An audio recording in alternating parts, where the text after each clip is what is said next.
Hi, my name is Joel. I'm the literary manager here at Wild Rise and an artist in residence, and I'm also a creative associate at Center 42, so it gives me a lot of pleasure to bring both of these worlds together today.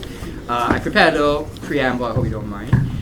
Welcome to the Rice Cooker at our cozy little studio here at Wild Rise. This is an incubation platform for plays on our development slate, where we get to give plays a very early doors airing to invited guests such as yourself to gather some data about what's working in the play and what needs more refinement.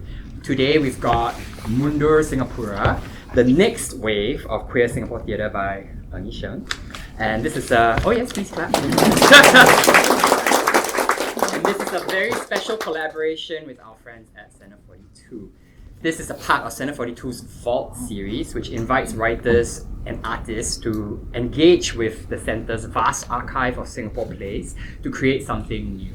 And as the name tells us, today's play is a sequel. Yi-Sheng previously wrote Desert Blooms, the dawn of queer Singapore theatre, which covered the years 85 to 1995, and that was a period that saw a gradual but very robust blossoming of queer expression on Singapore stages.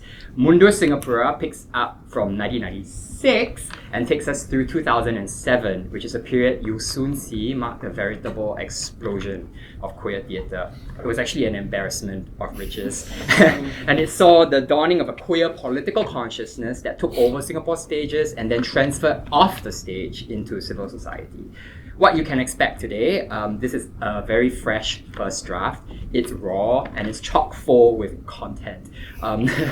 Yi-Sheng has compiled this play through interviews with key theatre-making figures and deep archival research. And today's reading is a marathon because Yi-Sheng has opted in this draft to cover every single new Singapore play, queer play in each of these 10 years. It's quite exhaustive and it's quite comprehensive, and it's a true act of loving documentation that I feel very lucky to have received. But fair warning, it's 2 hours long. And we will take a 10-minute intermission, and the nearest toilets are on level 4 by the foyer through that door you guys came in. So are you all strapped in? The play is long and uncut because, as you can see, we are doing this as a closed-door, invite-only performance to avoid IMDA censorship. So please do not take any photographs, or if you do, please don't post them. Just for safety, we don't want to gonna. And it's worth saying at this juncture that works like this, that delve into LGBTQ themes and explore the deep contributions of queer citizens to our nation's creative and civic life, don't get supported by government funding. And so we depend fully on our donors to make work like this happen. And so I'd like at this juncture to thank all the angels and donors to our new and now scheme in our midst. Thank you so much for your donations. They help make work like this possible. If you're not yet an angel but would like to support Wild Rise in our mission to make bold boundary pushing and civic-minded work, please consider becoming an angel today. I think you've received little brochures on your chairs. As an angel, you'll have access to complimentary tickets, tax deductions, and your donations will be matched dollar by dollar.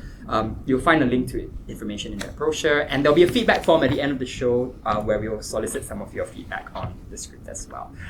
Wow, okay, that's it. Thank you so much for joining us this afternoon, and please enjoy Mundur Singapura, the next wave of queer Singapore theatre.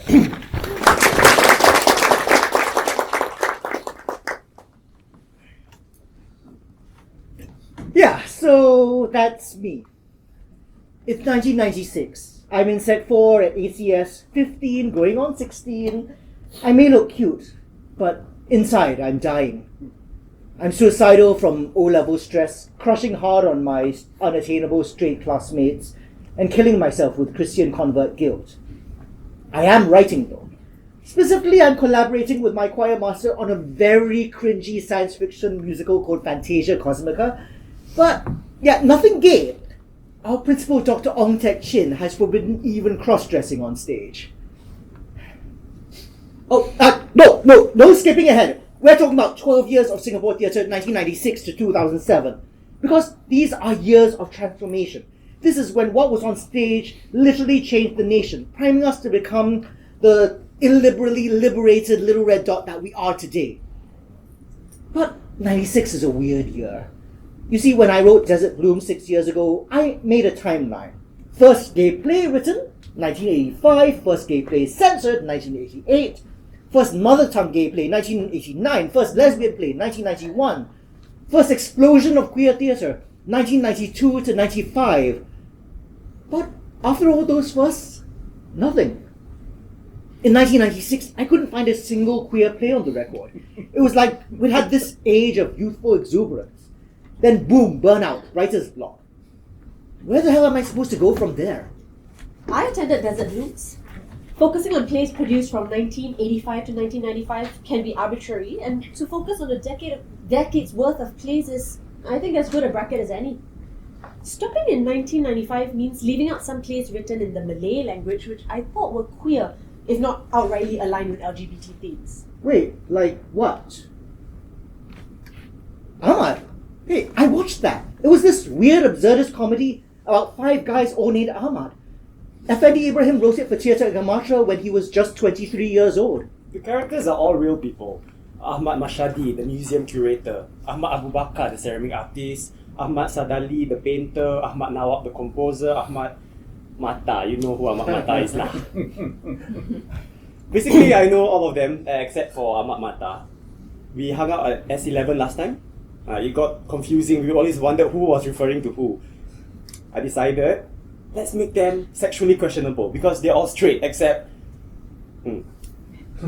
There's nowhere in the play that they identify themselves as gay. The only suggestion, if you read the text, is that they feed each other bananas. Ni pisang yang Ahmad suapkan Ahmad masam.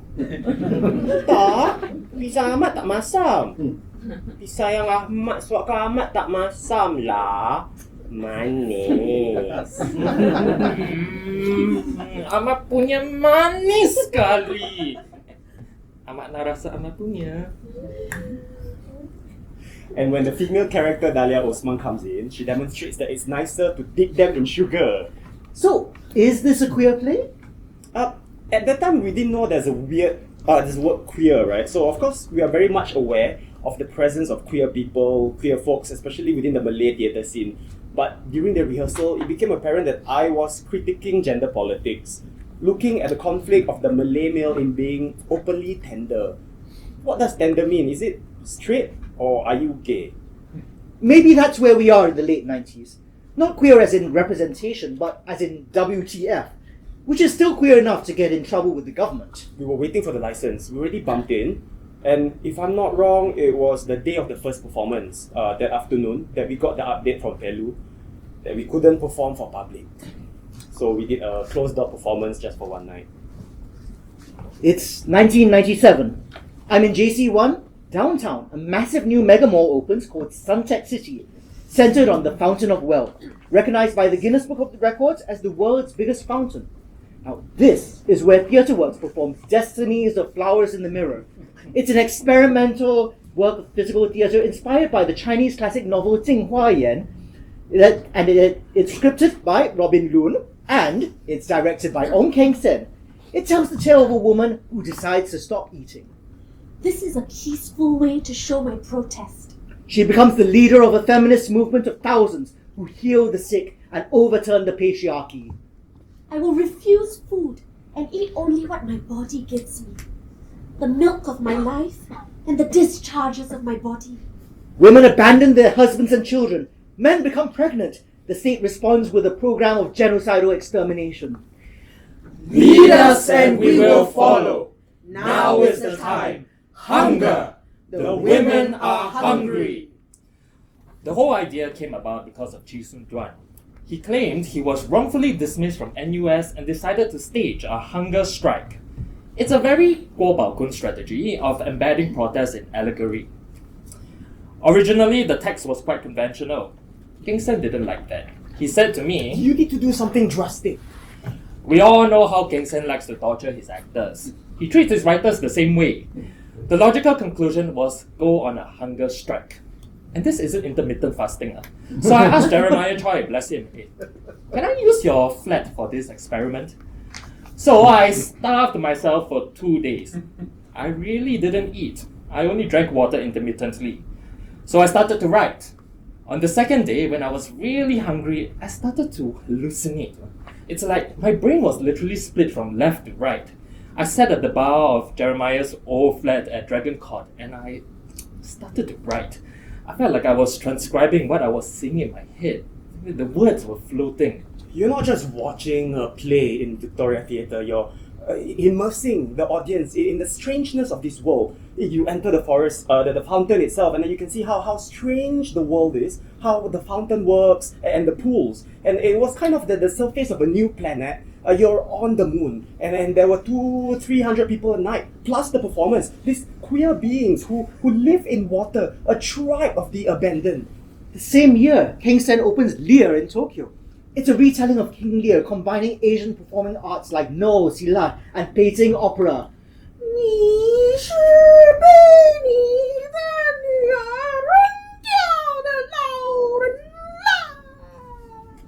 My fascination with the traditional arts comes from the basic queer premise that you would have men playing female parts and a woman playing male parts. It's very much working with a Brechtian approach where you're seduced by what you see, the simulacrum of a woman.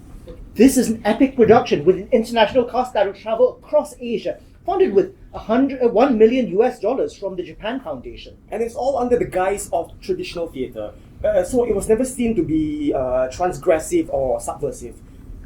It's 1998. I'm in JC2 mugging for my A-levels. I win the 24-hour playwriting competition with a ludicrously angsty play called Hungry. I actually get to meet Kang Sen. Meanwhile, there's a queer revolution happening in Malay theatre. Malay theatre group Theatre Artistic's groundbreaking performance, Aku, I Am, aims to examine homosexuality in an open and honest way. Presented in a talk show format in Malay, the issues of gender, morals, ethics, religion, and law will be debated by actors in the roles of lawyers, religious leaders, and counsellors. Aku becomes the first Malay play in Singapore to receive an RA rating, a fact which alarms the man in the street. Kemana arah teater Melayu kalau ia nak meniru gaya teater Inggeris setempat? Yet, it's not actually edgy enough for critics. It was like eating rojak. And one crucial ingredient was missing, hot chili padi that would have spiced up the dish. The same year, Theatre Ekamatra stages Anak Bulan di Kampung Wahasan by 21-year-old medical student Alfian Saad. My play takes place in a kampong in its dying days. It was my response to a lot of Malay lit that romanticized the kampong. I had various characters. There was a rooster, there was a pontianak, and there was an old woman who was losing her memory. And there was a Malaysian construction worker named Jonit. Aku datang Singapura bukan nak cari kerja. Sebenarnya aku lari dari kampung. Diorang dapat tahu pasal aku dengan Hail. Besoknya satu kampung heboh. Budak kecil 10 tahun pun panggil aku Jonit pelewat. Ayah aku tak tahan malu. Besok aku cepat-cepat belah dari situ. Aku dengan Hail satu hari nanti nak duduk kat Singapura, beli rumah flat. Orang kampung tak boleh kacau. Tadi petang kita robohkan 2 rumah lagi. Kuasa. Aku benci dengan kampung. People value the kampong as a space of tight-knit community, but it's also a place of danger for gay men. It's an idyllic place for some people, but not for sexual minorities. Was this controversial? I think we did not get an R18, even though there's this Malay queer character. Maybe because he's a Malaysian. Or maybe he doesn't talk about his sexuality in a very affirming way. He's very much in the mode of those tragic gay figures. Also in 98, Theatre Kami stages Ikan Cantik, a feminist ensemble piece exploring women's experiences in Singapore, including the tale of Intan, an abused wife, and her female friend Kamal, who starts to become more than friends. Intan nak Kamal tolong? Tiada siapa lagi yang boleh tolong Intan. In a Straits Times interview, 25-year-old playwright Aidli Mosbit says, It is not a segment on lesbianism, but how a relationship between two women can be misunderstood. and the play is extremely controversial, but less because of queerness than because all 6 actresses appear on stage with shaven heads. Perlu ke kita melakukan yang haram untuk mencari erti? Kami mencukur rambut mereka, biar penonton dapat memberi tumpuan kepada aset-aset mereka yang lain. Aset itukah yang dimaksudkannya? Jika benar bagai dikata, ia satu penghinaan untuk kaum wanita. These are not queer times. Even basic feminism can be a struggle. Then, at the closing of the year, the conversation shifts. On 11th December, an unnamed caller rings into a CNN radio interview with Lee Kuan Yew. I am a gay man in Singapore. I do not feel that my country has acknowledged my presence. As we move into a more tolerant millennium, what do you think is the future for gay people in Singapore, if there is a future at all? As you know, Singaporeans are by and large a very conservative, orthodox society. I don't think an aggressive gay rights movement would help. But what we are doing as a government is to leave people to live their own lives so long as they don't impinge on other people. I mean, we don't harass anybody. The very next day, 12th December, Singapore holds its very first AIDS conference. Mr. Paddy Chew went public and spoke about living with HIV infection before an audience of about 400 people at Suntec City. He is the first Singaporean to put a face to the disease. Frankly, I'm fed up of waiting for someone else to come out. I volunteer with Action for AIDS, and I've seen too many AIDS patients die. Most die alone. There's no warmth, no care for them. I told myself I had to do something worthwhile for myself and the cause, to clear the path for future patients. What if people recognize him on the streets and abuse him? They can say that I deserve to get the disease, but I'll remind them that no one deserves to be sick. Surely God didn't make us only to make us sick. I still don't know if this is the right thing to do. It could be suicidal. It's 1999. I enlist in national service. I joined Writers Lab under Robin Loon. Still wearing my number 4s to a workshop overseas at the old Theatre Works office at Fort Canning Centre. I start going to gay clubs, and I start watching queer theatre. And there is so much queer theatre this year. Let's begin the story in KL, where 36-year-old Ivan Heng, recently adrift after leaving SRT, watches a production of Emily of Emerald Hill.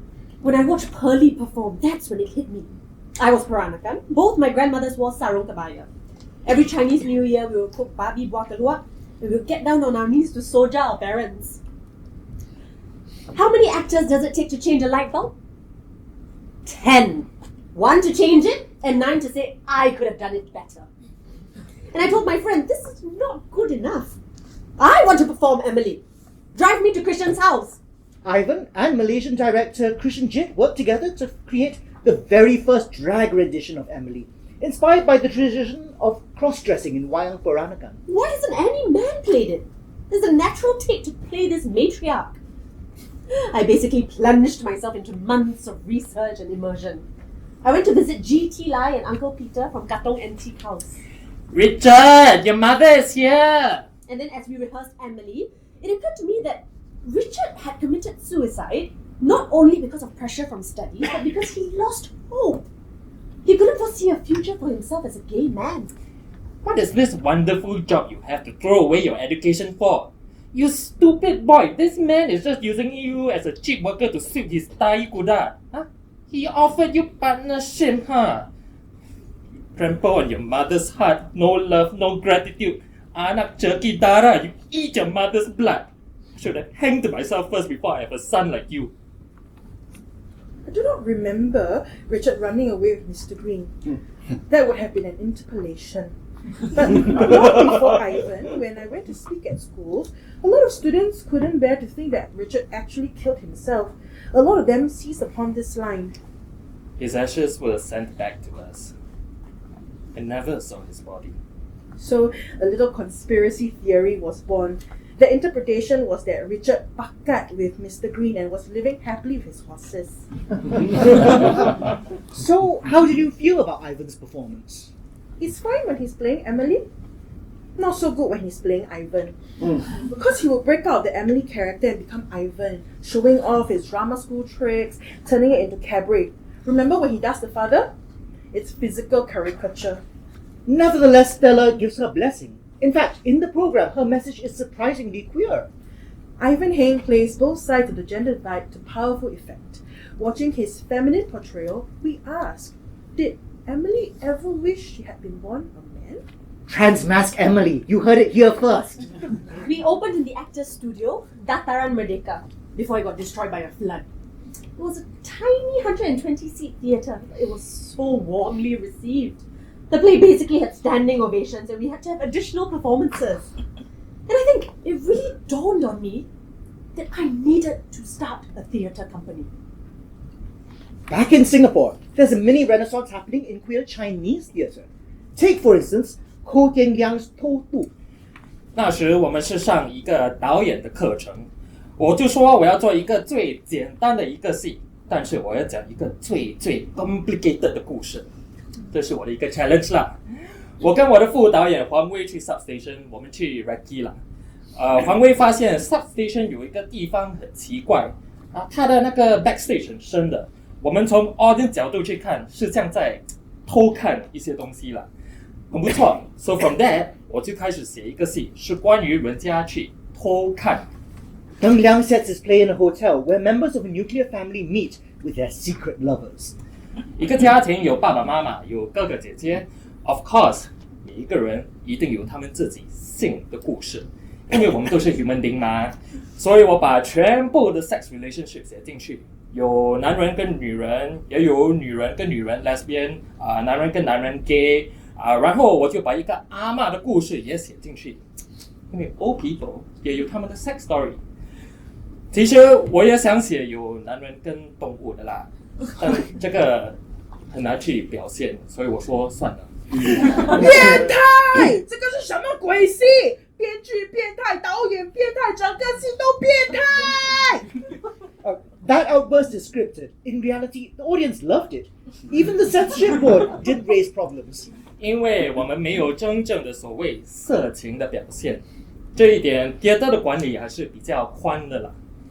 The same year, Drama Box stages Gan Guan Pian Jie, a double bill adaptation of stories about trans women and HIV-positive gay men. But the script's been lost to rain damage. So, moving on. The same year, Drama Box also stages the bilingual musical Mr. Bing, featuring a gay character. 你误会了，我是 gay。I have right to love. I have a right to be loved. But that's just a supporting role, so moving on. In fact, let's move on to action theatre, which has just opened its new office at 42 Waterloo Street. 38-year-old Desmond Sim has been brainstorming with director Ekachai Wekrongtang about how to milk the pig dollar. We were producing a lot of plays at the time, so jokingly he said, "What kind of play would draw the most people in?" And I said, "Set it in a swimming pool because they'll be in skimpy clothing 90% of the time. And we can get swimwear company to sponsor us." That's the shallow part, where you get people to come because they want to see skin. But then we'll surprise them with a really meaningful story instead. What Desmond creates is a tale of three beautiful troubled young people. Guan, a hunky swimming instructor. Jan, a spoiled rich girl trying to get rid of her virginity.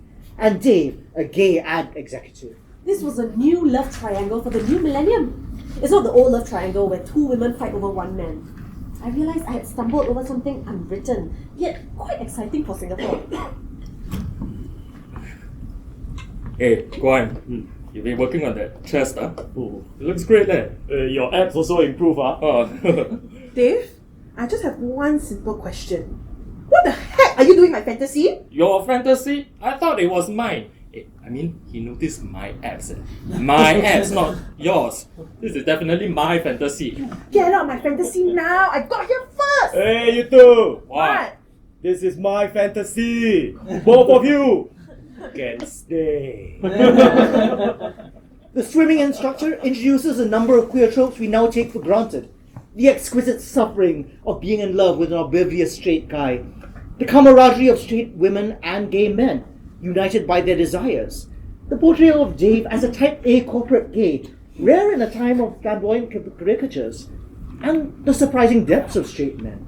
Guan is a tragic figure, destroyed by guilt over his friend who died for love. Actually, there were two versions. The darker version was where the swimming instructor drowned in the end because he needed to see his friend who passed away. And then there was a brighter version where he breaks off and tells them, "Neither of you are it." He tells them to move on. He's free. So you performed both versions on different nights. Why did you switch to just one? We were reading the feedback forms, and the audience was okay with it. I only wrote the brighter version because I wasn't sure if it would sell. This is queer theatre as rainbow capitalism. You literally let the market decide. But the company I'm following at this time is The Necessary Stage. And they're not doing queer capitalism, they're doing queer anarchy.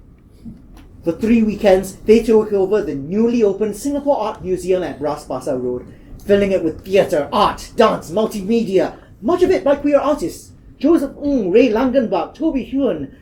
Highlights include Lift My Mind by 25-year-old Ko Chong Tze Tien, a brutal surrealist drama about a trans cabaret performer performed entirely in the cargo lift. I was quite bored with the galleries. They were quite pristine and clean and official, and the cargo lift behind the door was an interesting space. What kind of stories exist outside the official compounds of the museum? What's wrong with you? Whenever I am with Atok, I'm no longer a man trying to be a woman. I don't need an operation. Let's see how beautiful you look when he sees you naked with a dick between your legs. I am born a woman, but men would rather fall in love with you freaks in dresses. Problematic dialogue aside, this show is remarkable because it actually stars a trans woman, Jen Muhammad. She never acted before. She was this audience member who had written in after her show. I just sat down and had a chat with her. I wouldn't say it was her story. No kidding, Jen's real-life story was migrating to the Netherlands and becoming an activist, not getting stabbed to death by a lift attendant to the sound of cabaret music. Another brainstorm highlight, Untitled Man No. 1 by Harish Sharma, which the program describes as a mono performance that unfolds at the intersection of technology, genders, and sexualities, where the performative self gives birth to a piece of digital char siu. You see the aqua come, like quite pretty one. So he never mind. Rap. Then he do this to the many aqua po tai chi, no? So he very swear. He saw this aqua see be chup prettier than any girl here. Wow, the aqua come. So he go there and then the aqua boom. The work is conceived and directed by 24-year-old associate director Jeff Chen. Jeff was really wild. He had that hysterical laugh, and I think really such a brilliant theatre maker. He did a lot of that experimental work that was in currency during the late 90s and TNS's postmodern turn. He approached Tze Chien and me to write scenes based on the themes sex, violence, blood, gore. His only brief was to write scenes in response to that title and push the envelope. That's it. There was no prior discussion between Alfin and myself. He didn't know what I was writing. I didn't know what he was writing.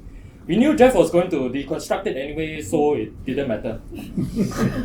Sex, violence, blood, gore is a riot. It features lesbian martyrs, perverted geography teachers, a fusion of Lee Kuan Yew and porn star Annabelle Chong called Annabelle Lee, and trans girls showing off their genitalia on the MRT. What do you see inside? That one is your lampa.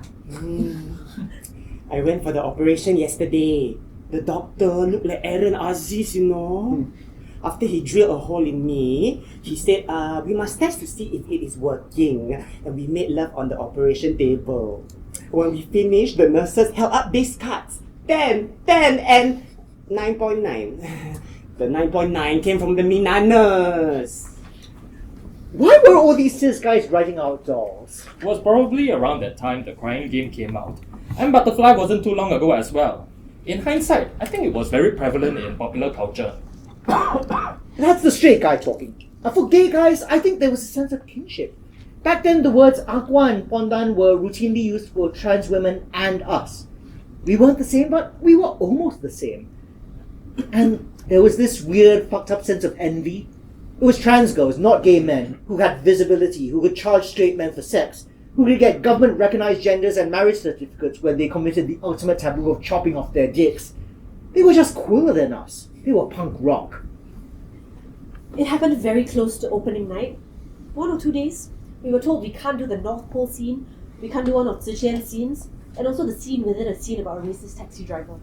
Obviously, we had to abide to the cuts. If we didn't do that, then we wouldn't have the license to perform. And the company made certain decisions.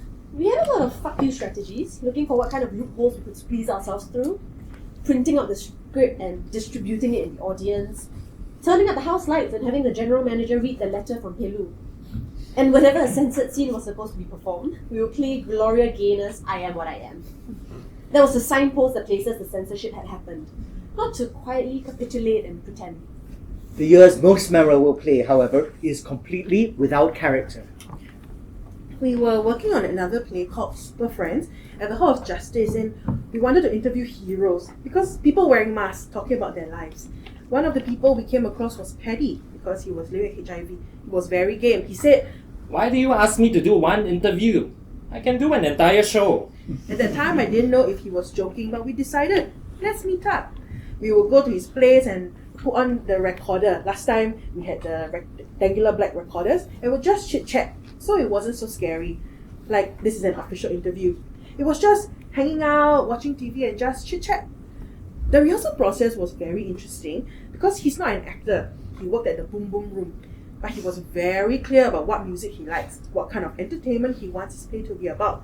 He wanted to come out in a clown outfit. Drag is too predictable. I want to come out as a clown because I'm a clown to people. We incorporated internet relay chat into the show. This was before streaming. People came all around Singapore, outside the theatre, and other parts of the world. They could log in from as early as 7 p.m. And then at about 8:45, we would have the Q&A, and there would be AFA volunteers with the microphones going around, reading the IRC questions, facilitating for Paddy. Then after some time, Paddy would say, Okay, let's continue with the show. then we'll continue to the end. What people didn't see was that he was already very sick at that point. One thing he told us was, when it was a week before opening, the doctor said, your blood counts are not very good. You shouldn't do this show. Come in. We'll admit you and we'll do more tests. And he would just smile at her and say, See you at opening night. and after every show, he'll be so dead exhausted that sometimes we even have to carry him. Because remember, the old drama center, you have to climb up and down the stairs to get to the dressing room. I think our last show was a Sunday, and it coincided with AIDS Memorial, which we attended. The next day, he checked himself into the CDC, and 3 months later, he was gone. I never watched the show. Tickets were sold out fast. But I've watched recordings and reenactments and read the script. Paddy is witty, bitchy, sardonic, fatalistic. He refuses to be a perfectly saintly victim of the disease. He refuses to preach about safe sex. Quite the reverse. A friend of mine, David, died in Amsterdam. He died 3 months before they introduced the cocktail. David was Jewish, his boyfriend Singaporean. Now, the boyfriend also HIV. So I asked him, I said, you knew he was HIV when you went with him. Why didn't you practice safe sex? And then my friend told me, Paddy, I'm not much to look at, you know. I'm not even an average looking person. I work in a pig farm. I'm a Hokkien speaker. Then I met this crazy Angmo man, Jewish, who loved me and gave me everything I have today.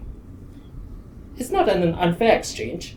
I wanted to show him that I have nothing in this world to give him, but I will give him the one thing that I have that I can give. Maybe to be loved is better than life. To love is better than life. I spent 31st December 1999 in Beach Road Camp, locked down by the signal set, just in case the Y2K bug makes worldwide comms shut down. At the stroke of midnight, I hear the cries of partygoers in the distance. Nothing happens. Why should it? The revolution has already begun. It's the year 2000! Ivan launches Wild Rice with the production of Emily at Jubilee Hall. It was incredible. All the Veronicans came in their kabayas. Everyone was dressed in all their jewelry and batiks. Oh my god. It was a sense that there's a community here. And this community is proud. It's visible. That's what Alan Chong said inspired him to create the Peranakan Museum. Ong Keng Sen does the first English staging of Kuo Pao Kun's Japanese occupation drama, The Spirits Play. They were in high heels, topless mostly, both the women and the men. One scene was in the black box, which was recast as an onsen. And then another was in the black box, which was recast as a dominatrix sex dungeon. And as a follow-up to Lear, he stages Desdemona at the Singapore Arts Festival. There was a sense that we had not looked at gay women or women in traditional performing arts, so we flipped this gender bending. Desdemona is played out as a revenge against these patriarchal traditional forms. Othello is played by Maya Mani Rao, a female Kathakali artist performing male impersonation. But perhaps the most interesting thing was the kiss, right? There's two straight men from traditional performing arts, one from Wayang Wong and the other from Kutiyatam. And they both kiss each other in Korean female dress. They're all kind of demasculinized by the spirit of Desdemona. She takes revenge by actually melting down the binary, and of course that's totally not in the original Othello. Also in the world of queer women in sequels, Harish writes entitled Women No. 1, a series of 11 monologues between two unnamed women. Do you want to have sex? With?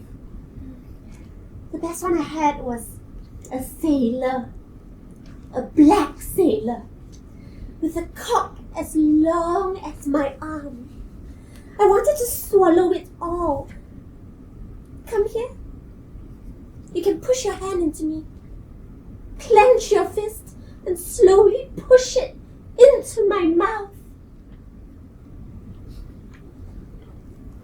I never saw Untitled Women as queer. I didn't write them as lesbian characters or representing gay women. But if you look at it today, does it look like a queer work? Yes. Is it a lesbian play? It's not. So, who's actually writing about gay people? No, there's Go Boon Tek, just back from London, who barges into the arts fest with 角色, a tinted edge. I wrote this after Purple. That was about transsexuals. This was about gay men. I would feel it's a coming out play for myself. I gathered all my past love stories, all my affairs, and put them in one play. 妈，我饿死了！哎，妈，水发来了！妈，水发在这里吃可以吗？陈水发，贵嫂，不好意思，打扰了。不会进来。水发，你不回家吗？妈，水发今晚在这里过夜。It was very confusing for a normal theatre audience. And it was sponsored by NTUC. At the gala, the guests were also so shocked. They felt that they were in the wrong place at the wrong evening, seeing a very taboo and sinful show. But the gayest play of the year is Alfian's Asian Boys Volume 1. That's also Jeff Chen. He passed me a copy of August Strindberg's A Dream Play and asked me to read it. And I thought, oh my god, it's so overheated and so camp. Why not write Agnes as a kind of drag queen character? I am a daughter of a god. While travelling, I saw a globe spinning in space. Its inhabitants are destroying each other. They worship false goddesses like Barbara Streisand, Greta Garbo, Betty Davis, Madonna, Gloria Gaynor, Diana Ross, Gerland, Meena Kumari, and Anita Sarawak. I must teach them not to use the blood of their ancestors for nail polish and the placenta of their descendants for foundation. For I am goddess. I am diva. I am mother. I also wanted to do a play that queered Singapore history, looking at all these milestones, colonial era, Japanese occupation, and because this was TNS, I also wanted to do the Marxist conspiracy of 1987. So Agnes travels through time, clashing with gay people from different eras. You smelly rickshaw coolie, original Lao Jiao Macho Mary. You drag that rickshaw all over town picking up men, and when you run, you purposely shake your bonbons. Yao Kai wrote a review in the Straits Times. It was 5 a.m.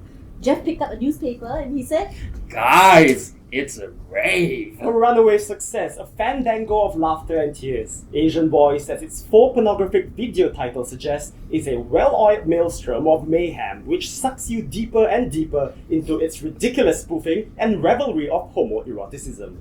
I remember Chris Ho came, and according to Nora, he cried throughout the whole play because he really resonated with the work.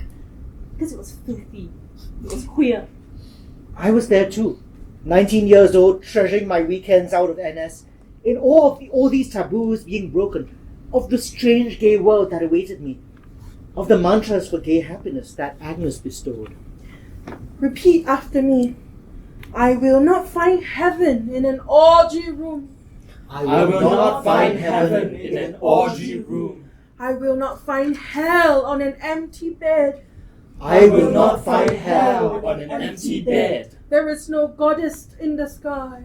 There is no goddess in the sky. There is no other goddess but I.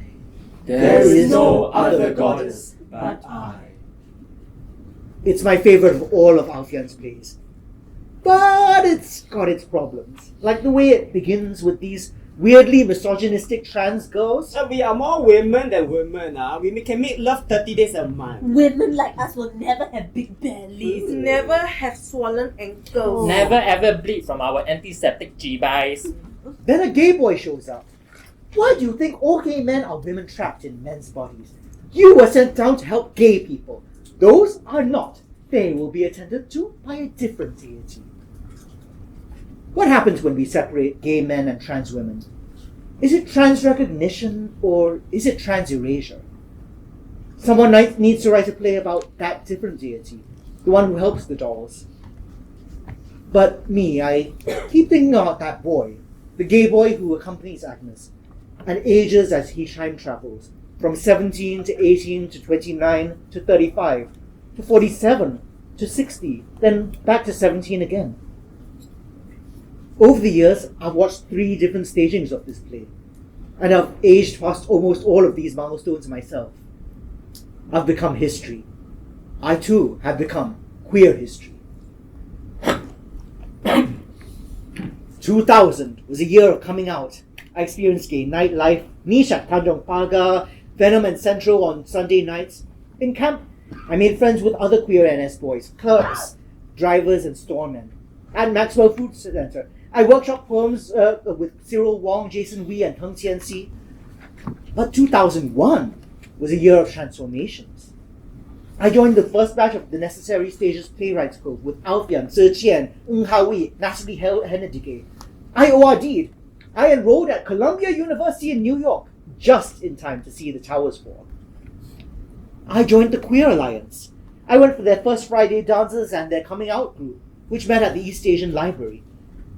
I lost my virginity. I just turned 21. I tried to date, but back then Asian guys were the lowest of the low on the sexual hierarchy. So I went to a cruising bar called The Cock and politely approached fellow gentlemen until I found a guy who allowed me to suck him off in the back room. His name was Ash. He was black, Bostonian, 20 years old, good looking and hunky, but not really my type. It wasn't great. I did him, he did me, but neither to completion, you know? Turns out cock mostly just tastes like skin. We zipped up and went back to the bar. Was being gay that great?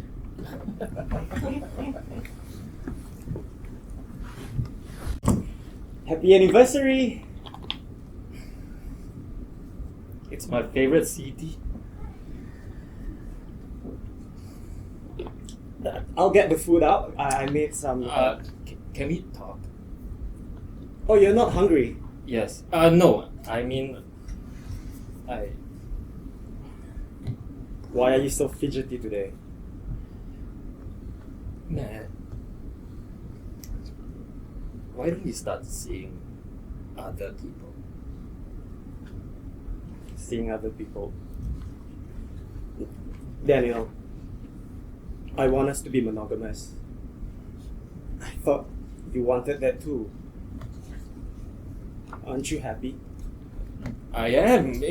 You know I am. Then? I don't want to be gay anymore. I decided to change. You're kidding, right? You can't be straight, you're gay. We are gay. We fuck each other. We love each other. Don't you love me? I do, but I want to love you as a friend. No. No, hey, look at me. Look at me. Tell me that you don't love me. Do you love me? Do you? Yes. Yes. Okay. Then what? I can't go on like this. I can't be gay, man. I can't. I have to change. Is it your parents? Oh, okay, we'll talk to them. Okay, we'll just. Matt, you can change too. God. No, okay, don't do that to me. Okay, don't get all Christian on me. It's wrong. Homosexuality is wrong. Get out of my house. We must be responsible to our family. I said get out of my house. We must be responsible to God. Give me back my CD and get out of my fucking house. This is a scene from Abuse Sucks by Harish Sharma. It's inspired by an incident in 2001 when Church of Our Savior, the same guys who later tried to hijack Aware, hung a poster advertising gay conversion therapy titled Homosexuals Can Change. Harish and Alvin decided they wanted to stand for a change on the side of the church to be politically incorrect. The whole thing was very bizarre because I was writing it from the point of view that was almost anti-gay. I was the closeted gay man, a staunch Christian who believed that he had to make his choice. Caleb was my lover. We started improvising scenes. As an actor and creator, I had to justify my reasons for my character to feel whatever choices he had made were right. The character sees a priest. He undergoes electroshock therapy. He seeks the help of God. And in the end, he brings a girl home to his mother. We tried not to do it as irony. Very straight, very simple. We even had a Q&A of the audience. Was the gay guy really happy in the end? He truly believed that that was what he wanted and he got it. And at that moment, he did believe, I'm happy. We don't want to make it like he's happy, so he's going to be gay and not going to change. It's very, very predictable, right? So we want to make it unpredictable because other plays end like that and we're trying to be different. I remember people being angry. They were pretty riled up at the decisions my character had made. Some people were nervous. Why is DNS endorsing the wrong side of the argument? And after that, my friends asked, Did you just come out? No, I was in character. Meanwhile, Desmond Sim, on work contract in Thailand, begins interviewing the bar boys of Pattaya. With pass-by gay bars, where a very old Caucasian man would have teenage boys seated on their laps, he'd be pouring them all over, and I felt this sense of revulsion. So not right. The men are so old and the boys are so young. I felt I needed to know the stories of these boys. So, for 2 or 3 nights, I went to the pubs and I bought the young men drinks. I said I would give them a tip, and they looked at me as if I was mad. And I said, do you feel terrible about the men coming here? And they opened my eyes to this other world. Sometimes, these boys are half Caucasian and they're looking for the father they never knew. Or they're looking for their big golden ticket to America because they have stories about boys who snagged a rich foreigner and lived a life overseas. And some of these men, they started so late that they couldn't find love. The only love they could find was by buying it. So I realized the predator wasn't always the old man. Desmond writes Autumn Tom Yum, a play about Joe, an elderly American divorcee, and Tid, his 19-year-old Thai lover. So, Tid, before you were working as a masseur, what did you study in school? I know in school, I work in the go-go bar. Go-go bar? Yes, Miss Anna. And I also make them happy. That's enough, kid. But Kun Anna, she says speak my mind. I don't know what your agenda is, Marge. But if this is your way of getting back at me for hurting you well, you must be very satisfied with yourself. I just don't want you to get hurt, that's all. Tid, you go and wait for me in the car. I want to have a private word with the ladies. Joe. Tid, please! In Thailand, you tell me USA is freedom. This play got people talking after theatre. And I love the after-show discussions at supper because people had very different views, whether they agreed with the old man or the boy or the ex-lover. It was questionable whether the boy was exploiting him right to the end. But aren't you exploiting Thainess? Isn't Tid a racial caricature? In its time and place, Tid was not a caricature. That was the way Thai people spoke to foreigners at the time. What's definitely being exploited is the beauty of Edwin Lai, the actor playing Tid. There were people following him after the real performance thinking he was a real Thai boy. After that, he never acted again. I hope he wasn't traumatized. While I'm flying off to America, another Singaporean playwright is making the reverse journey back home. I didn't come back for 13 years, and when the Singapore Arts Festival invited me back, I thought it was quite ironic, because the last time I was back, I was banned. This new play, he writes, tells the story of a Beijing opera master specializing in female roles and his daughter who becomes embroiled in the Cultural Revolution. You are guilty of corrupting the people with your art. A grown man dressed like a woman, singing like a woman. Illusion. We also have proof of your perverted, licentious relationship with your subordinate stage manager, Kong. There was nothing filthy about my relationship. Perverts lusting after each other. We were friends, good friends. Just write something down. Anything. Lie. Embellish. Anything. Meanwhile, Singaporeans read this as if it was about how I was banned. Was this play a retribution, an analogy for what had happened? They wondered if Red had any political undertones, if there's something dangerous about this play. Meanwhile, Alfian, having tired of his time with the necessary stage, is wandering the theatrescape. I was freelancing, or in the wilderness as a playwright. He writes the Optic Trilogy, a series of 3 dialogues between a man and a woman, all taking place on 25th July 2001. The date is the birthday of someone I really liked, but it wasn't reciprocated. Only the last of the dialogues is a queer story. In a deserted cafe, a woman meets with the gay lover of her dead fiancé.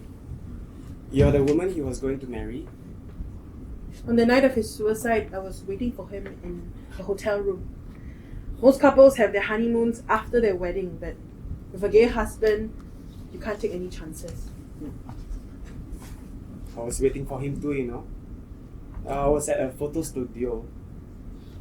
He already told me that he was going to get married, so I asked him for one last thing. That we take some portraits together. I was pushing him towards a future that was more mine than his. And I was using the past to hold him hostage. So what did Wonder Woman do? She couldn't decide between her hotel room and the photo studio. So she took off in her invisible plane. It's a work of unprecedented intimacy. Aside from the Wonder Woman reference, there's no camp, just poetry and pain. Also, in 2001, queer director William Teo passes away. Also in 2001, Friday holds Singapore's first gay circuit party, Nation! Singapore's first ever National Pride Party, held last night at Sentosa's Fantasy Island, Nation, attracted a mixed crowd of about 1,000 revelers. Nation is merely a National Day party that welcomes gays, lesbians, and their friends. Like any other National Day celebration, we are celebrating our progress as a nation, our achievements as a people. And celebrate they did! The scene was reminiscent of the cabaret shows at the Boom Boom Room. Drag queens dressed in traditional costumes like the kebaya and sari performed dances and skits to local songs like Stand Up for Singapore and Burung Kakak Tua. Actor Lim Kay Siu and his wife Niu Swee Lin, better known as Phua Chu Kang's mother, joined the drag queens and waved little national flags. Some, like teacher Xiao Chun Fui, believe that Singapore is not ready for a public homosexual party. It sends a wrong message that it's cool, and it may encourage more young people to indulge in it. As far as we are concerned, it's nothing more than a public dance party. As long as nothing illegal goes on, we're okay. 10% of money raised at the party will go to Action for AIDS. Also in 2001, 2 lesbian lovers wearing red t-shirts leap to their deaths from a Toa Payoh flat. The event inspires a scene in Alfian's first ever Mandarin play, Hao Wang or Fugitives, written in collaboration with Ng Hao-Wei. 燕玲，我不是这种人啦。什么样的人？我喜欢你，但是只是朋友的感觉而已。你怎么知道你要的跟我要的不一样呢？我不知道，不想知道。雨已经停了，你不觉得你家里很闷吗？你为什么不把窗打开呀？燕玲，你不要玩，快点下来。你以为把我甩掉这么容易？你应该知道穿红衣服死去的人会怎样。他们会回来，然后会报仇欺负他们的人。The play is staged in 2002 as part of the gala lineup of arts events programmed for the opening of the Esplanade Theatres on the Bay. It's so interesting that you mentioned Optic Trilogy and Fugitives because I don't think of them as queer plays. I kind of forgot that they had queer characters in them. I can't find any other queer scripts with O2, but there is queer drama. You see, Ivan Heng has been staging Emily of Emerald Hill every year since 1999. But in 2002, Stella says no more. I could see him making it more camp if we gave him a free hand. And he will go on and tour all the gay festivals because it's such a unique product.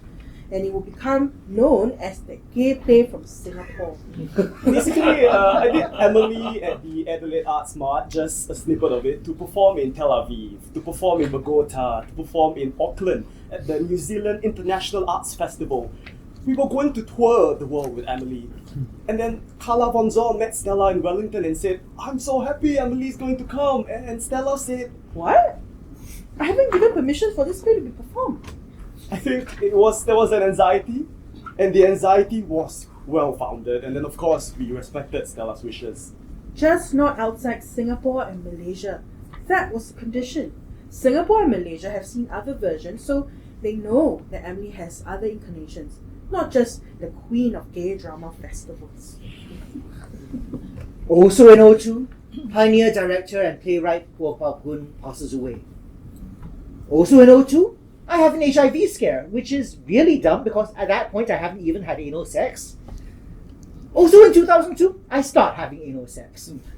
First as a top, then in 2003 as a bottom. Same partner for both. He was this blonde-haired, blue-eyed Jewish philosophy major pothead with really bad ADHD, which was his excuse for constantly standing me up for hookups. A couple of years later, he got into heroin. Not a deal breaker. A couple of decades later, he got into Zionism. Hard pass. 2003 probably marks the beginning of my slut phase. In New York, I spend hours surfing personals on gay.com. In Singapore, I go to bathhouses like Blue Heaven in Bugis, 17 in Clarke Quay, Raw on Ann Siang Hill. It's an age of discovery, meeting men of different ages, races, class backgrounds, and kinks, coming to understand my own body, what it yearns for, how it too is worthy of adoration. And you know who else is checking out the bathhouses? Time magazine. Singapore has opened the floodgates in recent years through its foreign talent program. As part of that effort, repressive government policies previously enforced in the name of social stability are now being relaxed. The city now boasts 7 saunas, catering almost exclusively to gay clients. Prime Minister Goh says his government now allows gay employees into its ranks, even in sensitive positions. The change in policy is being implemented without fanfare, Goh says, to avoid raising the hackles of more conservative Singaporeans. So let it evolve. And in time, the population will understand that some people are born that way. We are born this way, and they are born that way. But they are like you and me.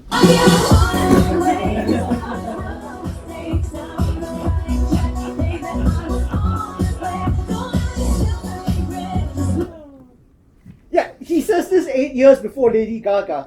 PM Go, OG Mother Monster. Singapore is not an entirely liberated city yet. The city's gays were relieved by Goh's recent announcement, but the newspaper also revealed just how many gays were still in closets. It is also notable that the new gay theatre piece Existence portrays the love of 2 young Singaporean men for each other as doomed. Its author Benny Lim, a 23-year-old local undergraduate, says, Being accepted by mainstream society doesn't mean that all the problems faced by homosexuals will go away. I want to backtrack a bit with Benny Lim. He's not one of Singapore's cultural medallion-winning theatre makers. He's forgotten in theatre history. He didn't even get very good reviews. But he was super queer, doing super queer work. And he's my age. He started his theatre company, The Fun Stage, at the age of 21. Because 21 was the legal age to start a company. I actually wanted to start doing theatre much earlier. My first production was in 2001. The title is, if I'm not wrong, The Diary of SBG. It was a story of transition of someone from straight to bisexual to gay.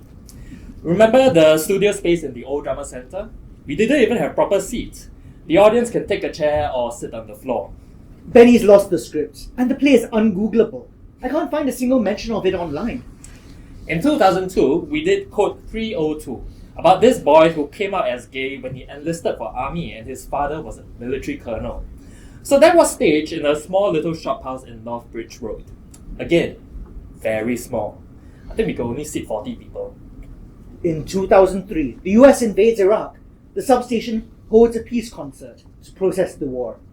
It's at this event that Cyril Wong passes Benny a copy of his latest book of queer poetry, Below Absence. It was soon after I read his book that Leslie Cheung had committed suicide. And the book kind of resonated with his suicide. Thus, Existence is born. The main purpose was to show the meaninglessness of life through the story of these two human beings. I didn't want to play up the story of this is a gay play, but to show the love of two men and their different approach to life. Holding each other's gazes like lonely hands across a field of dark, we may call this love. For the crippling inability to define this, as our solitudes rise and fall like wings of a butterfly. Each destination in time, a gratifying flower. No one understood it lah. People just came to look at the boys. We were a bit playful and let the audience pay what they want. The show started at 8, and I remember from 4 o'clock, 5 o'clock, there were already people in the queue. Cyril and I were just sitting at the coffee shop, looking at the queue forming while the actors did the tag rehearsal inside. Oh my god. Every time there's a gay production happening, the substation will become a gay sauna. We had the dog bitch trying to control people from going into the theatre. And we were giving out free condoms because that time Durex had a new product. People will come to the box office window and say, this play, I know it's a gay play, but got sex or not? Got sex or not? And they were just bugging me, can you open up more seats? I said, no! The Guinness Theatre only has 60 seats. You'll be sitting at the feet of the boys. And they said, it's okay, what? The boys are very cute. Fuck you lah, it's a fire hazard. But at the end, it was a very serious show. If people were expecting love or a kiss or intimacy between two actors, we had no form of it. It was deliberately done so that they wouldn't even touch. That was one of the stereotypes we wanted to break. The actors would come to me because they are poor straight boys who've never had this kind of attention from gay men before. It's very irritating. At some point, you have to ask yourself, why are we doing this? If all people see when they come to see this play is just meat. Go Woon-taek's even more ambitious. In 2003, he takes on a commission from the Japan Foundation and creates Prism, an epic work based on the trigrams of the I Ching, featuring theatre makers from 6 different nations, Singapore, Japan, Malaysia, Indonesia, Philippines and Thailand, and touring to every single one. But that wasn't talking about queers. It was talking about the typical Asian man who was so afraid of accepting new things. Okay, so the focus is more on the struggle between progress and heritage, but there's this cool scene where the civil servant tasked with destroying the wild city ends up in a mystical bisexual three-way. Akulah burung phoenix yang berapi-api. Ayo, bebaskan aku. Ariga anata o shibata no desu ka? Nafsu. 有一年还算是人吗？ Maukah kamu pulang bersama kami? Kami berkolaborasi dengan sempurna. Tuh sini. 一前一后。 Mari kami berdua beri pencerahan pada anda. In retrospect, I think it was a bit overwritten. And we had to read subtitles. Not the most comfortable way to watch a play. In an even greater landmark of 2003, lesbian theatre returns to the Singapore stage. World Rise stages Eleanor Wong's dramatic trilogy, Invitation to Treat. I really thought, wow, it's time. There were a lot of gay plays in the early 2000s, and actually there was nothing for the lesbians. This is the tale of Ellen To, a high-flying lesbian lawyer, and her turbulent love life. Eleanor began the story back in 1993 with Mergers and Accusations, and continued it in 1995 with Wills and Secessions. Now, 10 years after the door began, Ivan's commissioning a third play, Jointly and Severably. I always knew it was going to be a trilogy, but number 3 would require some time. Because there's so many stories about the meet-cute part of things, and I wanted to write about what happens when people have been together for a while. So Jointly and Severably isn't about coming out to a first love. It's about lesbian bed death, as Ellen and her partner Z stop sleeping with each other. Fuck you, Ellen. There you go again, making inopportune promises. It's about growing old as Ellen deals with the fact that her baby girl, first birthed in Murchison accusations, is now a married adult. It's about women behaving badly as her lover Z, a university professor, engages in an affair with her research assistant. And it's about community. This is the first play in the trilogy to have a big ensemble cast, mostly lesbians, but with one token gay man, making inside jokes, partying at women's night at Centro. We're gonna have to beat the femmes off her tonight. All 5 of them? 10.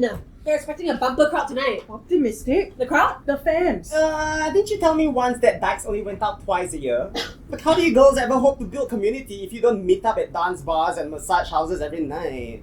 Pet shops, hardware stores, and basketball courts. I remember some straight friends saying they couldn't get into it at all. And I said, that's what it's like to be a gay person in a straight world. It's your turn to sit through something where you don't understand the jargon, you don't understand the dynamics. This time we don't make any concessions. You come in and you open yourself to it. You don't get it too bad. Just like Emily brought together the Peranakan community, the Eleanor Wong trilogy brought together a lot of women. They turned up in couples, they felt safe, they were not judged. The theatre provided a safe space for community, for communion. For activism. This is an angry play. Imagine if they took away all the fairies in theatre and all the dykes in TV production.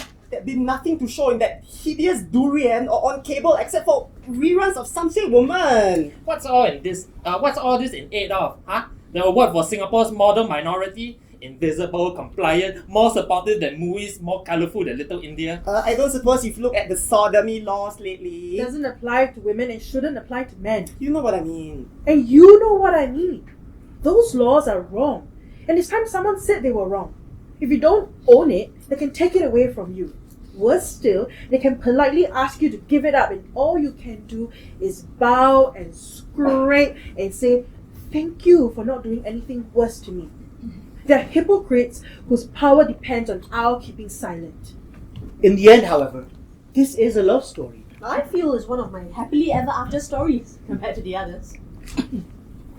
There's no rulebook for us, no guide, no one to tell us how to live or how to die. So who's to say there's only one model for a family or one way to love? For God's sake, look at me. I've never exactly had the typical household. Why should I change in my old age? Elizabeth Kung, grow old along with me. The best is yet to be. We can believe we deserve this. Mardi Gras started as a fundraising show. So we had Jubilee Hall booked for 1 week, and we wanted to create a play and sell the tickets at higher prices so we could raise funds. So yeah, we were like, we should create a play called Mardi Gras, and I think we can take advantage of the pink dollar, which was very in at the time. Regardless of its capitalistic origins, Mardi Gras is yet another play about queer community. Basically, it was about a group of gay people who wanted to start Singapore's first Mardi Gras parade. And I think the focus was really looking at different types of gay people. The couple who've been together for the longest time and wanted to break up, the bitchy queens who turned against each other, and then you had the lesbian newscaster who joins the gay men. Finally, our token lesbian. Hallelujah. Do you buy beer? And where's Sue? Why is that fat hack late? She's supposed to be the fucking secretary. Okay, I was thinking, one of the things we should try to promote a spread is that all Singaporeans should come out. But PM say only gay civil servants can come out. The rest still cannot. Honey, you're not exactly out yourself. Hey, I'm a teacher lah. I'm not allowed to scream gay. I can scream gay. I work in the theatre. What about me? I can't scream gay at the Ministry of Home Affairs. Simon, you scream gay without even trying. Bye. Hub. And the drama and the comedy and the silliness and the campiness of all of that. And yeah, there were negative things. It wasn't meant to be a positive role model. You literally end the first act with an incest scene. You have me, Ko. Let me take care of you. Okay?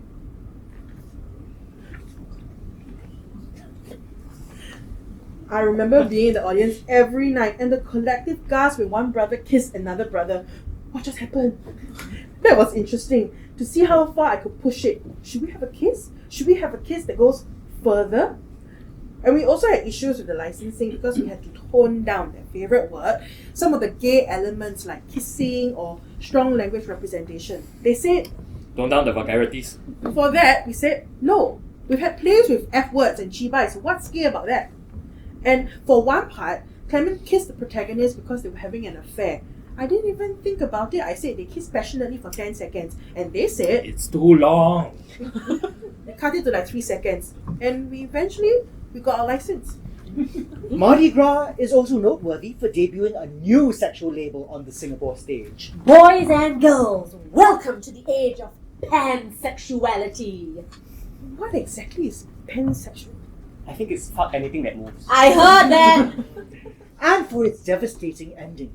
On the eve of the Mardi Gras parade, just after Kumars conducted a gay wedding in the living room, it all comes crashing down. It's not just a one-off raid at Fort Road, it is nationwide. Where? Everywhere. Clarke Quay, Tanjong Pagar, the saunas, the pools, the bars, the club. About 1,000 people have been taken into custody. And it's still going on. They gave us a license. Welcome to Singapore. I hate this country. The play's not supposed to end this way. Harish envisioned a final scene where queer members of the public join the actors on stage, out and unafraid.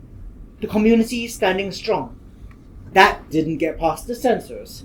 We did a video installation in the foyer instead. I was there. I went to the TNS offices to record my coming out story. I would take visibility where I could get it. The next year, Harish restages the play with a sequel. We had already made a booking with Jubilee Hall and we thought, why not create a new work and present them back to back? But I approached Top or Bottom in a very different way. Mardi Gras was meant to be about fundraising, so I had celebrities and it was fun. And it did what it was meant to do. With Top or Bottom, I wanted to go more deeply into the relationship of the characters, which is why it's a more intimate play, it's a smaller play. It's about gay people confronting the death of a loved one. Sad, right? So sudden. Father Augustine quite cute, right? Eleanor's back too. Toy Factory Theatre stages a Chinese language version of the first 2 plays of Invitation to Treat, directed by Goh Boon Teck. 我好像就是有太多坏习惯，而我仿佛哪一个都改不了。你想吗？非常。I felt it was such a brilliant script. I really wanted it to be heard in Chinese for the Chinese theatre goer.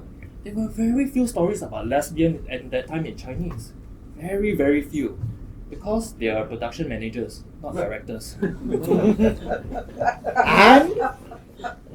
And for the boys, Toy Factory stages East Side Story, a sexy, surreal movement piece about gay gangsters.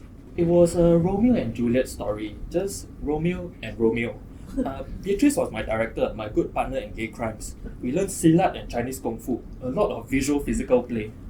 The men in the east side, they are so big. 东方的男人又大又壮，我喜欢。 But a lot of fans after the shows kept wanting the actors' numbers. Hello, it's not a social escort service. We're not selling toy boys. Meanwhile, after Asian Boys Volume 1, People ask, is there going to be volume 2? I said, actually, no. The title is borrowed from this tongue-in-cheek reference to porn. Then I was thinking, why not a volume 2? There was an action theatre short play competition which I really wanted to join, but I thought, instead of writing one short play, why don't I write an omnibus of short plays and put it together as one full work? The first one was queering history, and I said, okay, why don't I queer geography instead? And maybe each one in a different location in Singapore that has a different queer association. Fort Road, Ann Siang Hill, Delta Swimming Pool. I met him at S11 at National Library, and I basically said, Alfian! He had heard of me, and I said to him, I have your copy of One Fierce Hour by my bedside. I'm loving it. It's a beautiful collection. And he said, I've written a play. Would you like to have a look at it?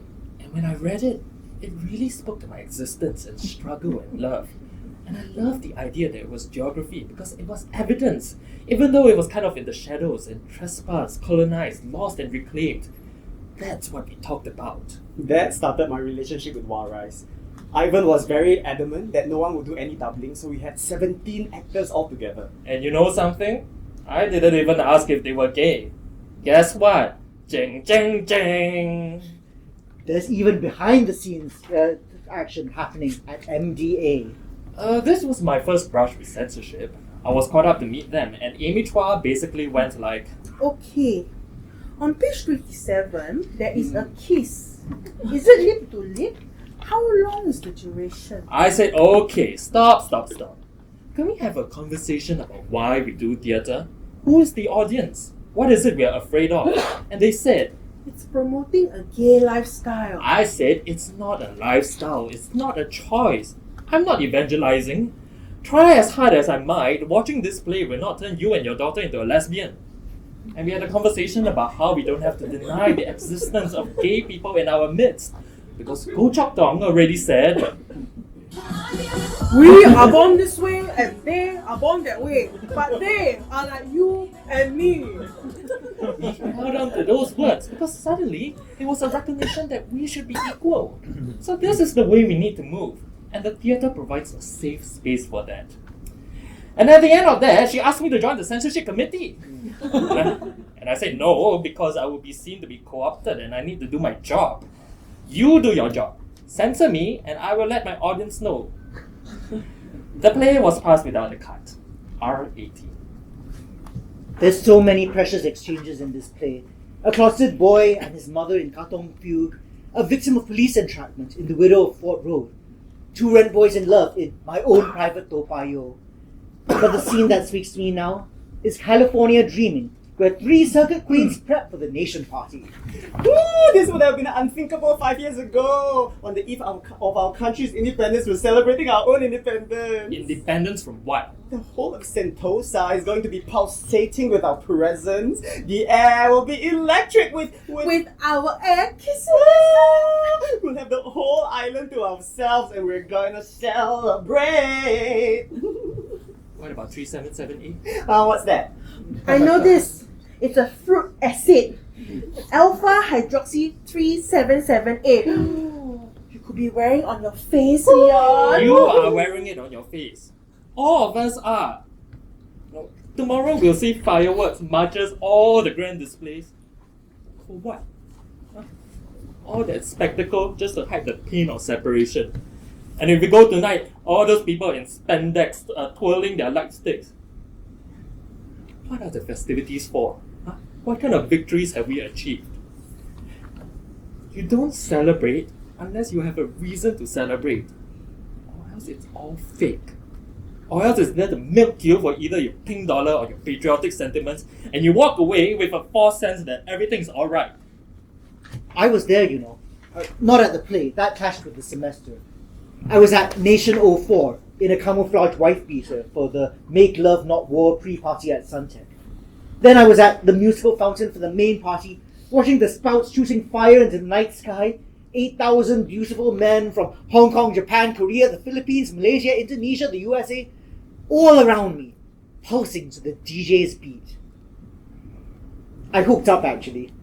This tall, hunky Chinese Singaporean boy, way out of my league. I remember we got a taxi to Tower Club and I lost my phone. Worth it! Tried meeting him again a few days later in the daylight and we could not sustain a conversation. What I didn't know then was that this would be Singapore's last Nation Party ever. Later in 04, when Friday applies to hold their Christmas party, Snowball, they find the rules have changed. In a statement to the media, the police said they had approved parties such as Nation 04 after receiving assurance that the events would not be organised as gay parties. However, they said they noticed people of the same gender seen openly kissing and intimately touching each other during the party. Oh God, so this is my fault. The police recognize that there are some Singaporeans with gay tendencies.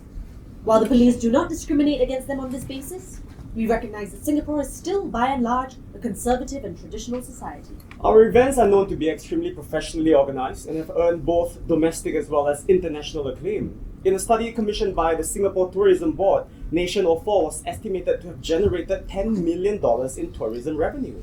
In response to the rejection, Mr. Koh emailed an appeal letter to Prime Minister Lee Hsien Loong last night, asking the authorities to reconsider their decision. Sorry, Stuart. Turns out rainbow capitalism only gets you so far.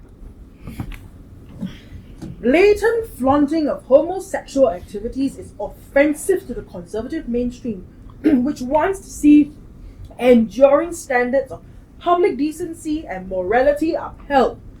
It would be regressive to allow this to degenerate.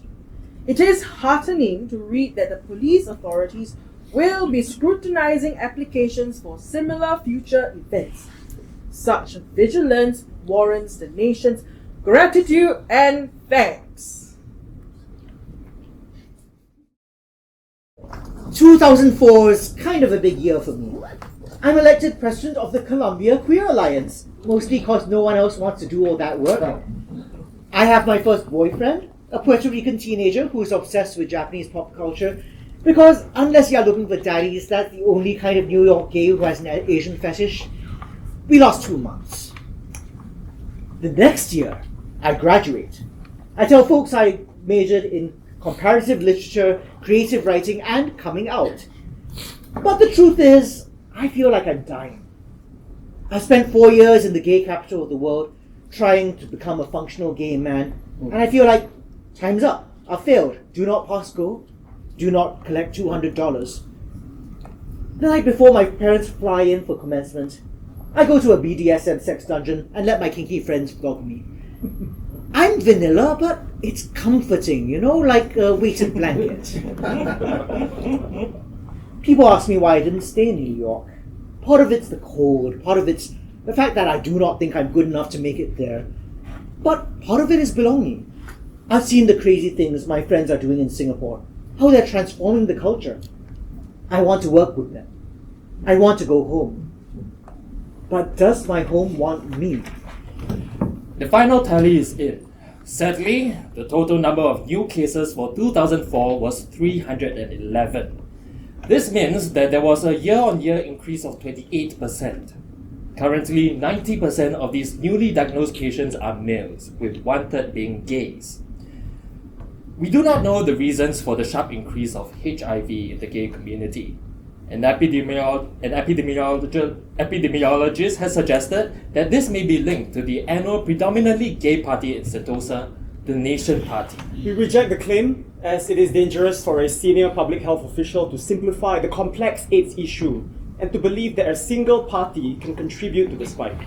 The hypothesis will only further entrench homophobic attitudes, remarks, and behavior. MPs endorsed Dr. Balaji's comment about the possible link between the rise of new AIDS cases and gay parties. They say it is a valid concern. Singapore is not willing to go all out to woo the pink dollar if this leads to the spread of HIV. In this time of crisis, who's going to speak up for gay people? The theatre community, that's who. The ubiquitous red AIDS ribbon was given a little pink twist at the 5th Live Theatre Awards this week. More than 100 members of the theatre community each wore a red ribbon with a pink triangle at the event, where the Senior Minister of State, Dr. Balaji Sadasivan, was the guest of honour. The ribbons say we support the fight against AIDS, but not discrimination against any community. Jokes and references to Dr. Balaji's controversial statement were made post Adrian Pang quit. Be positive, as long as you have tested negative. After the awards, we, 32, asked the minister if he would let her pin a ribbon on his shirt. He gamely agreed. Dr. Balaji, if you're offended by anything I've said tonight, my name is Gurmit Singh.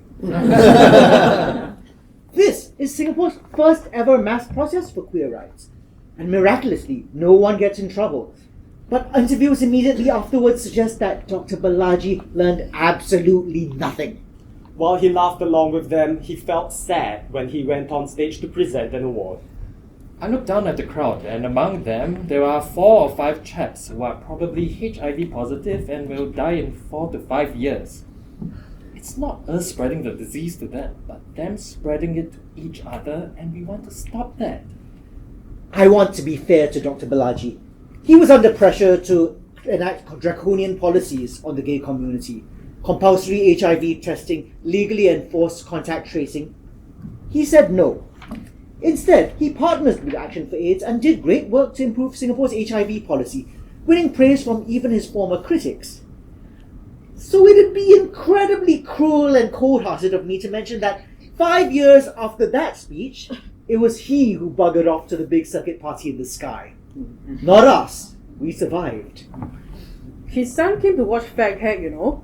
He left me a handwritten note saying he'd love to talk to me about his father. I haven't taken it up. There aren't actually a lot of queer productions in 05. At the Singapore Arts Festival, Ekashai Wekrongtham produces a one-woman show with Thai transgender kickboxer Nong Tum. And after 13 years, Che Yu's gay cruising play, Porcelain, finally debuts in Singapore, directed by Beatrice Chia and Goh Boon Teck. I felt like I was done with that play. I just let them do whatever they wanted on their own. Boon Teck also commissions Koh Tian Yang to write another epic Asian production, Spirits, with 5 male opera masters playing the most scandalous women in Chinese history. 妖精本身没有什么同性恋的东西了。 It's an art house queer production. We wanted to reassess the lives of these 5 women. They are courtesans, poets, businesswomen, queens. And just because they are successful, they are condemned as evil spirits. 我只想堂堂正正爱国人，一国人。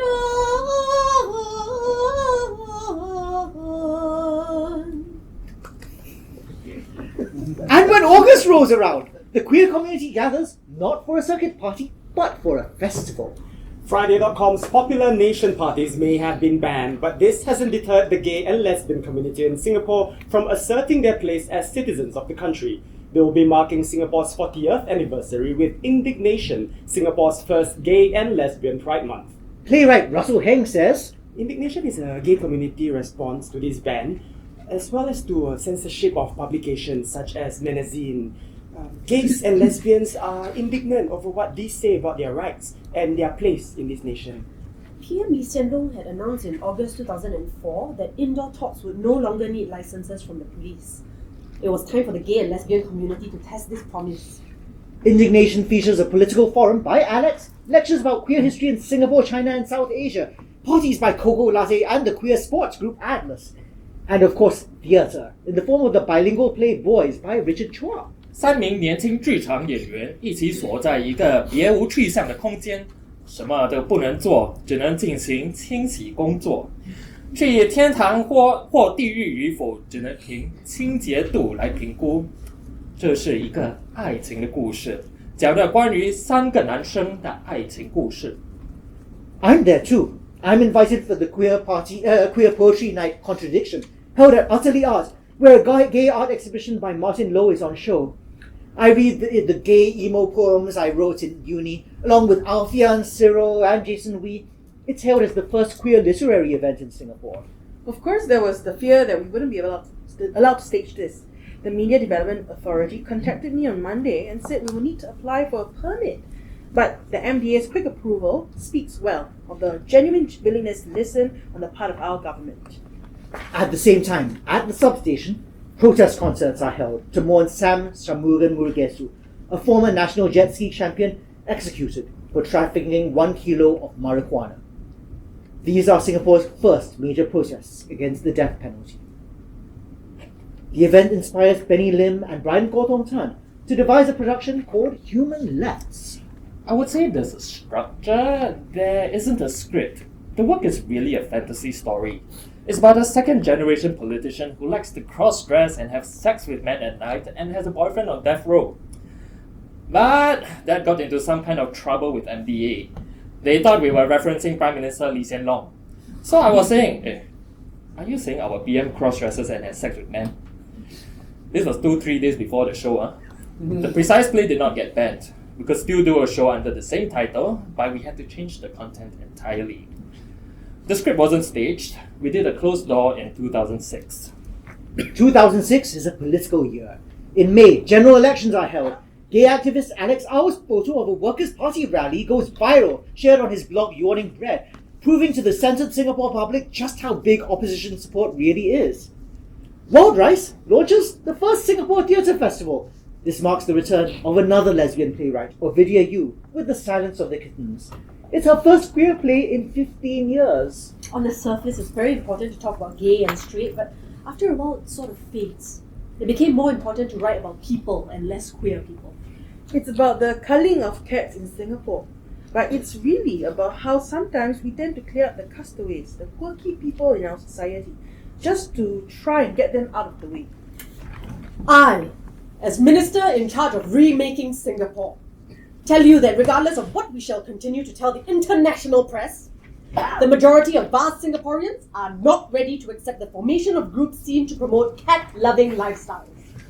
How can you treat cats like that? Like what? What's the big deal? They're just cats! Hey, don't hunt me again, huh?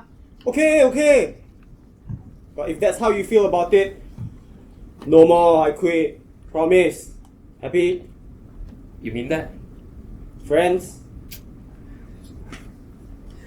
When he holds me, I can feel his body against mine.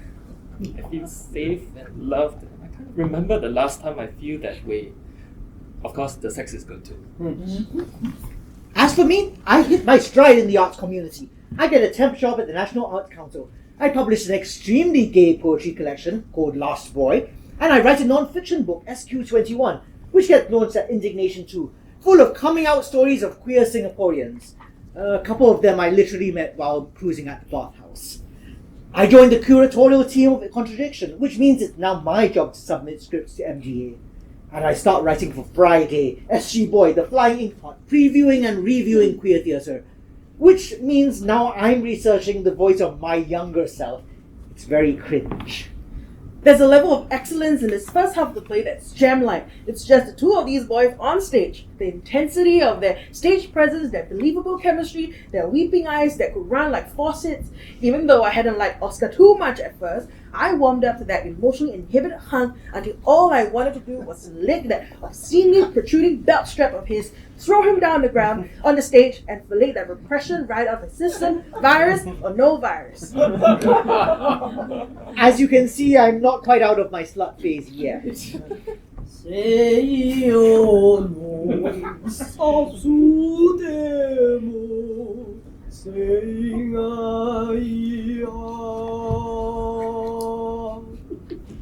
Again, it's a kind of a representation of a mythic sexuality, which is some floating dream in the Japanese psyche. In kabuki scenes, men played the geishas in double suicides. The identity of the geisha is thus constantly defined as a white void in the middle of a carefully drawn border that describes the social environment, the eye at the center of the storm. Benny lives back too, with a follow-up to Human Left. I used to visit Changi Village during my army days, back when they called it Bapok Lane. I was always approached by transgender sex workers, and they were the most friendly people. I remember one of them was talking about chewing gum. After a blowjob, they needed to relax their jaw muscles. So I thought maybe I could do this play about a transgender sex worker who's on a quest to protest the ban of chewing gum. The whole play was actually a protest, which was fun because in Singapore you cannot have a protest. I staged it at the entrance of the play then. I didn't even let the audience go inside the theatre. We also see the last of Desmond's queer plays, Fairy Godfather. The story came about because I have a friend whose ex-partner was bisexual and actually broke it off and got married. So my friend became the godfather of the ex-lover's child. The play is a pretty stirring affirmation of bisexuality. Mummy, you loved him. Right till the end, no matter what. So it can work. Whether you are straight, gay or bisexual, you can be happy if you believe enough to make it work. And I think I remember seeing bits of it when I was running around at Indignation. There was a stage reading. This piece was never picked up. Is Singapore starting to tire of queer theatre? Or is it just getting a little harder for an independent playwright to get anything produced? 7 month each was commissioned. We were asked by the Health Promotion Board to do a community engagement program, reaching out to the gay community about safe sex. Maybe you've been lucky until now. It's like Russian roulette. There is a bullet. There is. And eventually, your luck will run out. And the bullet will enter you like a virus. And you will regret it. Trust me, you will regret it. I mean, it was what it was.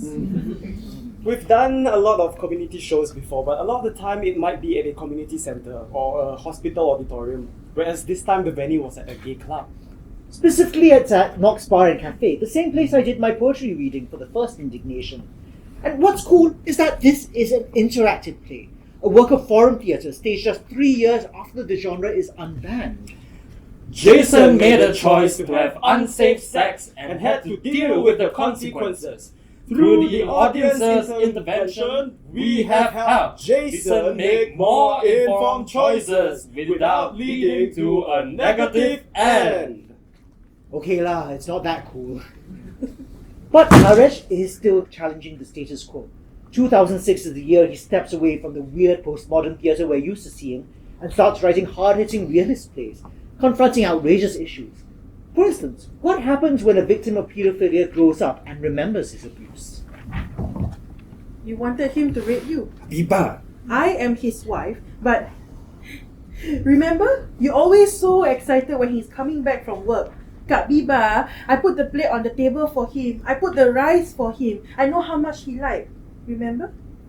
You wanted to wear my apron. You wanted to cook his food. Eric, you wanted to be his wife. I just want to resolve my past. I just want to move on. I read, a lot of people who are molested when they are young, later, they also molest. Stop that, Habiba. How is your fiancée? Are you sure you like her?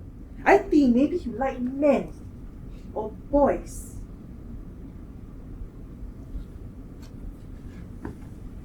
Usually when you're teaching, you tell playwrights, you must know exactly what's happening. You must know what the character is thinking. But this time, I didn't know what's going on.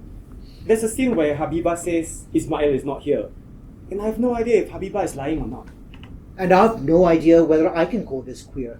Equating pedophilia and homosexuality, that's the same thing homophobes do to oppress us. I think for sure Eric is a queer character. It's all his screwed upness, right? He says, 20 years ago, Uncle Ismail abused me. He lodges a police report. Then he says he yearns for that moment. I was never happier than when I was with him. His touch, the way he held me, I felt safe, protected. I never felt that touch again. Never. It's okay, and you stay with her. You close your eyes. When you open, 20 years pass already. Oh yeah, and then there's my play. Remember back in 2001 I was working on something at the Playwrights Cove? It's finally staged this year by friends at NUS Theatre Studies. It's this surreal distillation of my NS experience where a BMT recruit believes he's pregnant while his imaginary friend enlists as a transgender commando secret agent. When we went for our first checkup in JC, the MO asked me, "Are you in any gangs? Have you any tattoos? Are you a homosexual?" Then he asked me, "May I lick your armpit?" And he told me, "Your sweat is sweet. You are one of the elect. You will not be a slacker PA, storeman, MDC, ballet dancer. No! You will be the Pink Berets. You will be the nation's secret pride. You will learn to love a country this much, any country, enough to give up every drop of their sweat and cum and blood." Nobody remembers this play. It's so angsty, so camp, so weird. And it only got a single matinee performance at SDEA's Celebrate Drama Festival. But it's precious to me, you know? It's my first unapologetically gay play in Singapore. And I don't need it to be remembered. Not when the papers are full of news like this. Changes to the laws governing crime and punishment here have been proposed by the government to keep pace with changing societal mores. A review of the Penal Code, the most extensive since 1984, will clarify the scope of some current offences. The much talked about Section 377 on sexual acts against the order of nature will be repealed. Oral and anal sex between consenting heterosexual adults in the privacy of the bedroom will be officially made legal. However, Section 377A, which deals with the acts of gross indecency between men, will remain in force. For now, the government has chosen not to touch this very controversial section, although it will not enforce this law if the acts take place in private and not in public. Bestiality, sex with animals, will be criminalized under a new section 377B. All these changes are still preliminary. The government, in a grand demonstration of Lee Hsien Loong's new consultative democracy, is open for feedback via reach.gov.sg. And there is feedback, not only from queer activists. The retention of Section 377A, even if not enforced, will signal to many that homophobia is justifiable and acceptable and has the support of the state. But also from feminist group Aware. Many religions also think that sex-altered marriage is morally wrong, but Singapore does not criminalize that. It's an alliance between the girls and the gays. The feminists will back repeal of 377A, and the gays will co-sponsor a total ban on marital rape. Together, we're speaking out. Now is anyone gonna listen? Again, Singapore doesn't stage that many queer plays in 2007. The millennial wave of queer theatre is winding down, but the plays staged this year are landmark works, explosive and consequential in their legacy. Take Hitting on Women. Ovidia first shares this at Action Theatre's stage reading series Theatre Idols, where it wins first place by popular vote, beating plays by Desmond Sin, Ng Yi-Sheng, and myself. It wasn't very well crafted. It was totally a brain dump thing because I needed to get the script out. The story is semi-autobiographical. When you're lazy, that's what you write from experiences. Not entirely mine. I'm telling other people's stories, so it's a bit... The sad thing is, a lot of them aren't really alive anymore, so they can't really hurt people. The thing is, this isn't just a lesbian play. It's a play about lesbian domestic abuse. You didn't stop me. I thought it was normal. You seemed to know what you were doing. You thought having sex with your aerobics instructor was normal? I thought it was normal for an abnormal relationship. Look, I also thought bleeding for a day after having sex was normal. I thought normal was wearing long sleeves and long pants to hide bruises. Remember that time you split my chin open? Children fall down and get stitches all the time. It was no big deal. I have post-traumatic epilepsy, probably caused by brain damage due to at least 3 concussions within 8 months. It's something I share with rugby players and professional boxers, not playground kids. Ovidia also has epilepsy. I've got old scouring on blood vessels, which means sometimes it can cut off blood to certain parts of the brain, which gives you mini strokes. It cut off some of my eyesight. Now I'm on blood thinners. If you cut off my arm, I'll probably bleed to death. But a lot of it I was doing to myself. Janice was talking to me and she asked, why didn't she just leave? I couldn't answer that. It's part of... I don't know. She could have just left, frankly. I suppose if I don't like anything about it, it's how stupid I or the character was. It's from this very self-destructive viewpoint. I'm going to punish myself and it's my fault. Which is so stupid. I stopped writing for theatre after that. Then there's my play, 251. Okay, it's not really my play. It's director Loretta Chen who comes up with this idea of a drama about Singaporean porn star Annabelle Chong. I got intrigued with the idea of her being a national hero, someone who dared to break boundaries. The only reason she's not considered a hero is because what she did was a sexual act, and we don't consider that to be heroic in any way.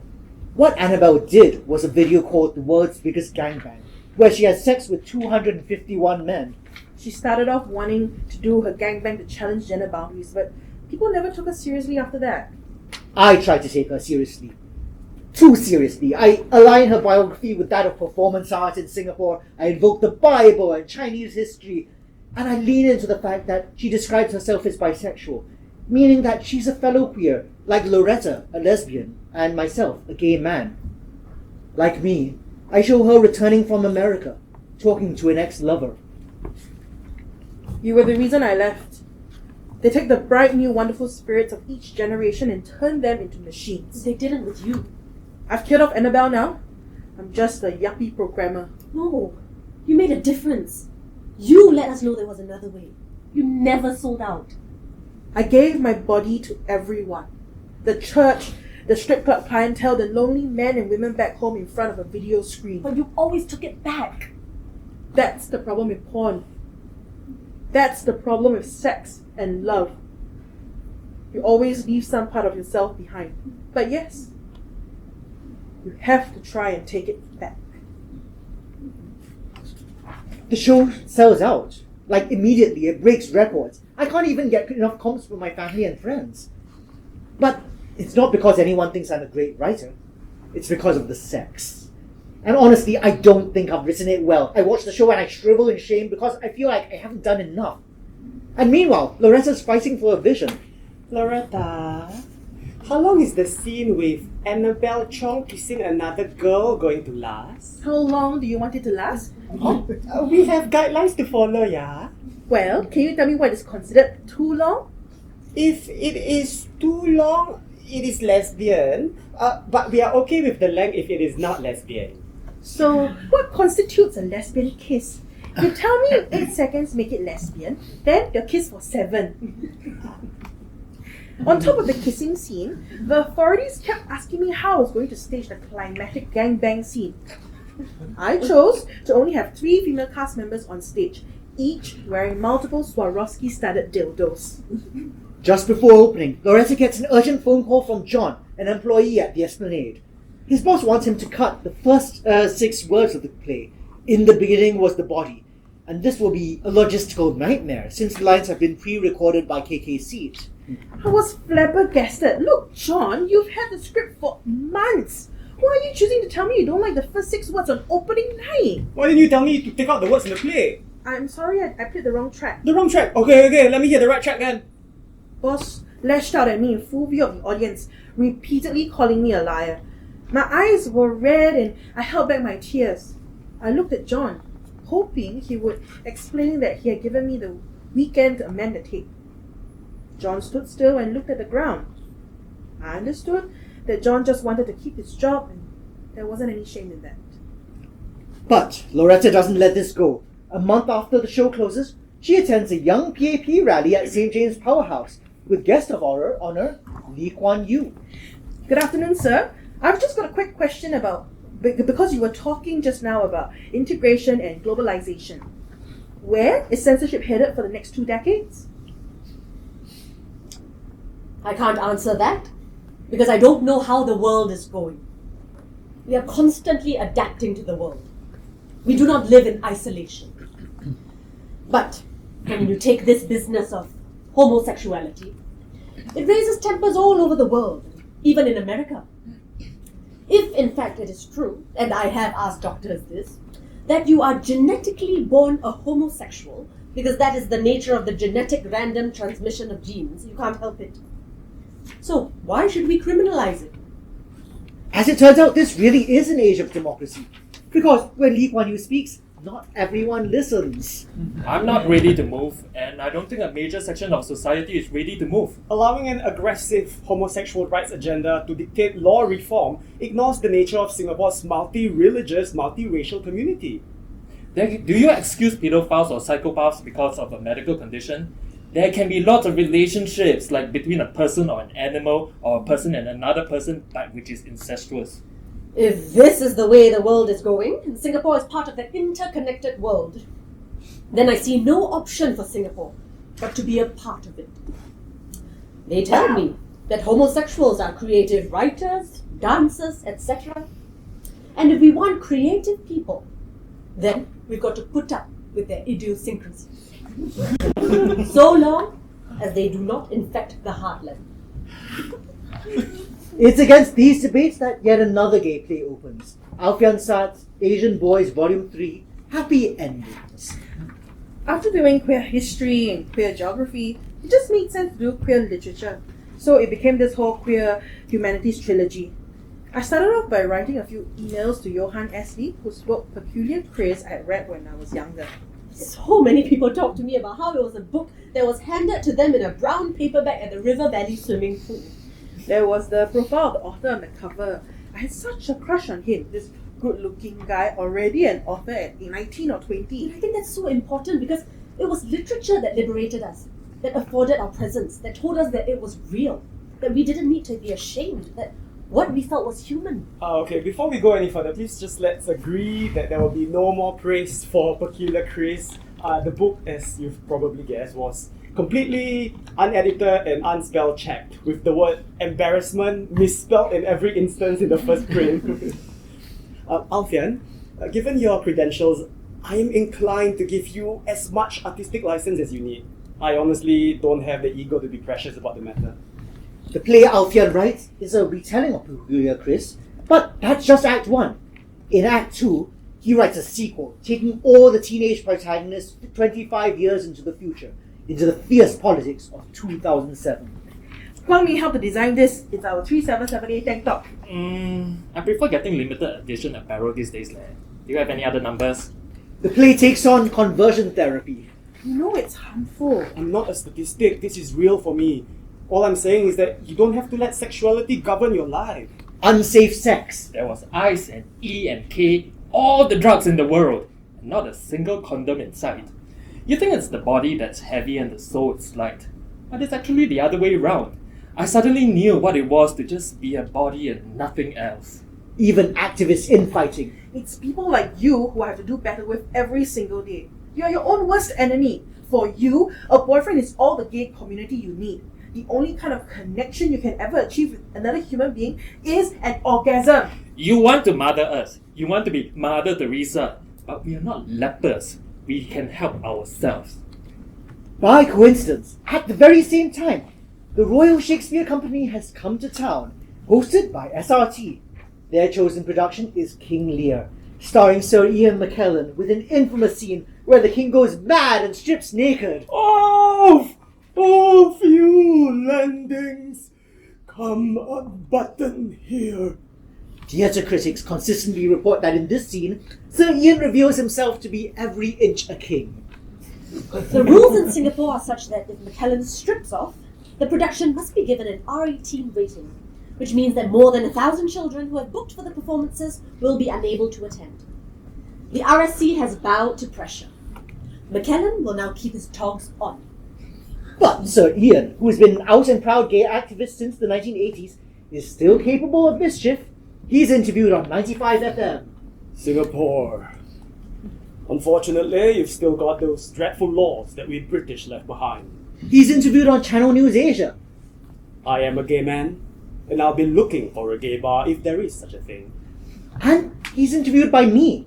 I'm invited to an SRT press conference where he's joking about wearing underwear during his scene with "Hey Singapore" written on the crotch. I put my hand up and I say I'm from the gay website Friday. I get a one-on-one talking about coming out, theatre as activism, and the future of Singapore. I think you can really get a movement going, because I think the pressure's going to be so strong that the movement's going to be irreversible. And when it's over, I tell him my friend Alfian has a gay play showing. This is the letter I wrote to Ian by hand. I sent it to SRT's stage door. If you have the time, energy, and inclination, we would like to invite you and any of the members of the RSC to attend a performance of Happy Endings. And I sent it to him, and he came to Asian Boys. He literally comes on his only free afternoon when an understudy is replacing him. By coincidence, it's Alfian's 30th birthday. I was really quite starstruck. He was so shaken. He said, This play reminds me of when I was growing up, and everything was so furtive and fearful. And then we had a little meeting with him in his hotel room. and after that we went clubbing. He went for the cast party and he wore the Asian Boys t-shirt. He was dancing on the podium. And the gay boys said, "Oh my God, Gandalf is here." Before he leaves, Sir Ian records a speech for indignation. I congratulate the organizers. You know I'm on your side, and I send you all my love. Which is great, because that August, the authorities come down hard on our festival. 10 different events get denied permits, lectures, literary readings, fun runs, and on 9th August, National Day, a pink picnic at the Botanic Gardens. Nyak cancelled it, but by then lots of people were incensed, enough to do their own private picnics. On 9 August 2007, around 150 of them, 4 or 5 times more than the organisers had ever hoped, set up picnic mats in small groups around Symphony Lake. I was there. We wore pink t-shirts, pink shoes, pink caps, pink parasols. We shared pink foods, smoked salmon, watermelon, strawberry pocky, peng kueh, guava juice, rosé wine. Remember, this is 2 years before Pink Dot. We were nervous, watching out for the plainclothes police, but they couldn't tell us apart from the straight families wearing red and white for National Day. A sea of pink. Nobody batted an eyelid even when we were so obviously gay. As for the theatre community, they're coming together one more time to rally people for repeal.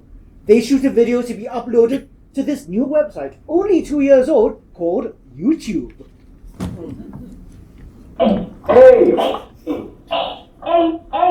Repeal it. Repeal it. Repeal 377A. Repeal it. 377A. 377A. It was done at the basement of Selena Tan's house because she has a very beautiful concrete wall in her basement living room. I was making the letter A above my head and I just thought it would be cute if I said A at the same time, like, hey you! I remember people coming in. It was an open day or an open 2 days. I coordinated the schedule. Okay, Emma, you can come at this time. Kuma, please come at this time. Please come in pink and please come on this day.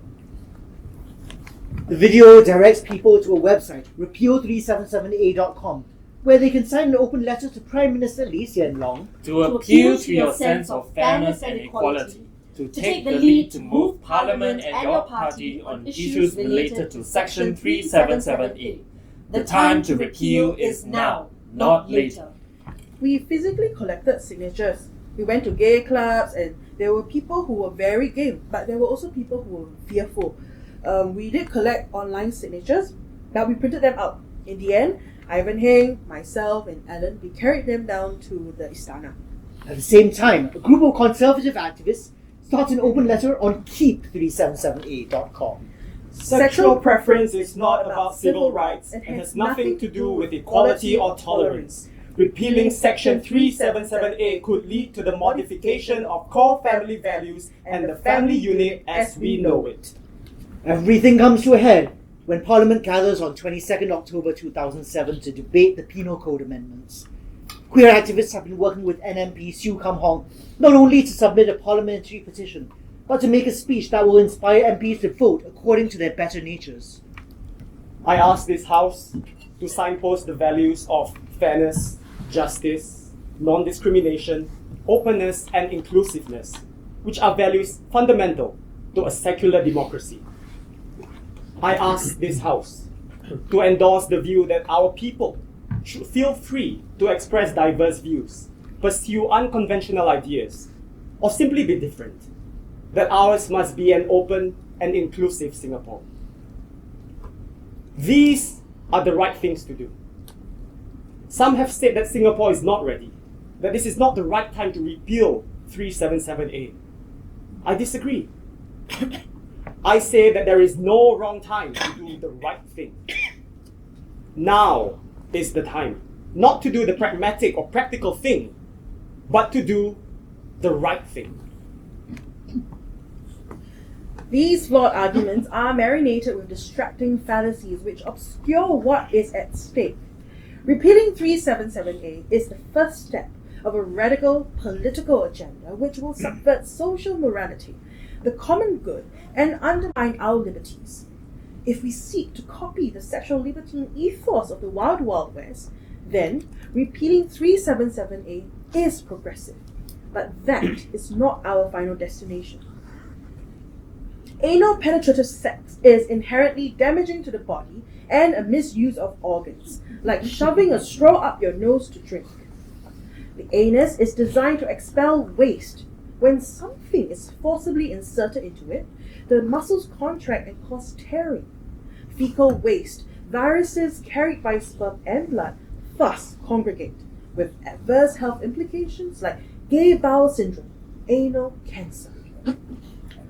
To slouch back to Sodom is to return to the bad old days in ancient Greece or even China, where sex was utterly wild and unrestrained. It was only when marriage was invented by the Jewish Torah that the genie of sexual impulses was forced into the marital bottle, so that sex no longer dominated society. This discipline provided the social base for the development of Western civilization. Sir, let speaking in the public square with reason, passion, honesty, civility, even grace be the mark of a citizen of Singapore. We want to be able to say Modular Singapura, not Mundur Singapura. That was really a shocking speech. And the thumping in theatre of Parliament. The reaction of the thumping of the seats was really primal. We knew it was not going to succeed, but the response that it gathered and how MPs and ministers came up to the mic to speak up against it was quite unprecedented. I felt very defeated. We were just physically exhausted. I just remember a sick, hollow feeling.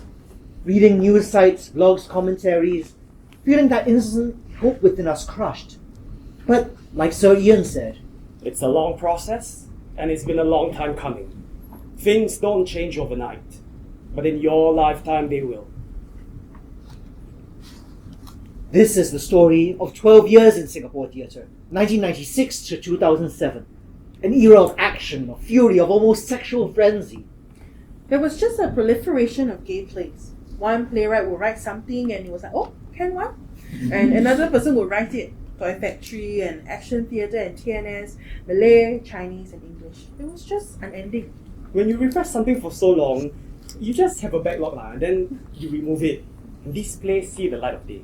It brought us to the edge of a community starting to activate, of people emerging from the shadows, struggling to live in the light. Some were trying to capitalize on the pink dollar. It sold well.